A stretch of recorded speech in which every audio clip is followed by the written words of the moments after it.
უცრემლოდ, უტკივილოდ და განცდების გარეშე შეუძლებელი იყო აქედან წასვლა.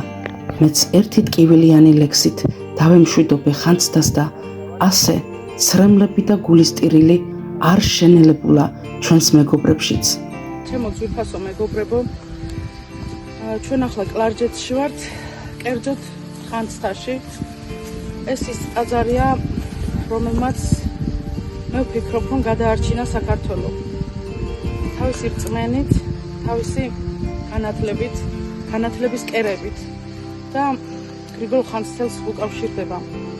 მე მინდა ერთი ლექსი წაგიკითხოთ, რომელიც სულ რამდენიმე თვის წინ დავწერე, როდესაც ტაო-კლარჯეთში მოგზაურობდი, ჩემი ერთ-ერთი მოგზაურობა იყო და ალბათ ძალიან უპრიანი იქნება თუ ამ ადგილიდან შემოგთავაზებთ და წაგიკითხავთ ამ ლექსს.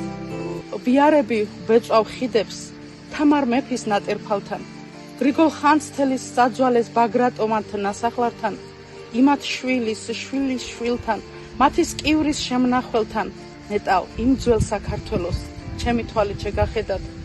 სული მთებში მოუნახავთ, საიდუმლობს მთა და ბარი, მიվել ვნახე ძველი იქ რომ საქართველო არის, გარედან რომ მზეა ვითომ, შიგნით გულში ცეცხლის ალი, ვიღაც ჩვენებურსა მღერის ხმაში ტკივილები არის, ბიარები ვეწვავ ხიდებს, სოლომონის ძვლების ალაგს, ბაგრატომანთ ნავალ მიწას, სხვად ვატოვებ ცრემლის მარაგს, ყველაფერი მოსჩანს ტერფად, თაბარივით კაცის ჩვევა, ერთ დროს შვილი დედისგან შორს დედინაცვალს რომ ეჩვევა, მერე ვითომ კარგად მოვლის, სახეზე სულ ღიმილიანს, გარედან რომ დარდი არა, მაგრამ გულში ტკივილი აქვს, პური რომ აქვს სხვაზე მეტი, შიმშილი რომ არ აწუხებს, მაგრამ სული რომ უტირის გული იტანს სხვა მარწუხებს.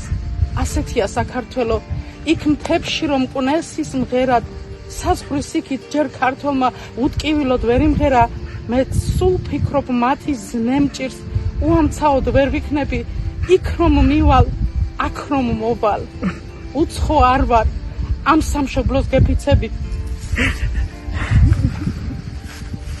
ბაგრატომანთ სისხლის შვილთა, მათი მიწის შემნახველთან, ნეტავ ამ ძველ საქართველოს, ჩემი თვალით შეგახედათ.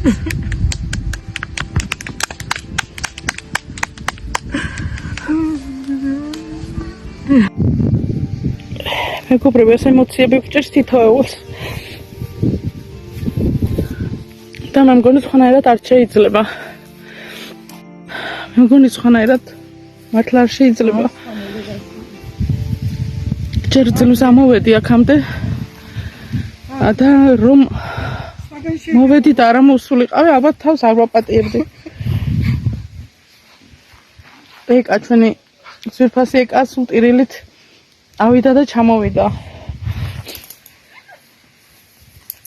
მართლა ძალიან ნერვიულობ, ძალიან ღელავ, ჩემთვისაც 1000-ად ტკივნეულია და აწიც კიდე სიცოცხლის ბოლომდეც გაგრძელდება. ვინც იცით ამის მნიშვნელობა და ვფიქრობ, რომ ყველა ქართველმა იცით, ვფიქრობ, რომ ეს ცრემლი და თქვენი ცრემლიც ალალი უნდა იყოს ამ მიწისთვის, წმინდა გრიგოლ ხანძთელისთვის და ყველა იმ წმინდანისთვის, რომელთა საძვალეც აქ არის ტაო-კლარჯეთში. მომიტევეთ.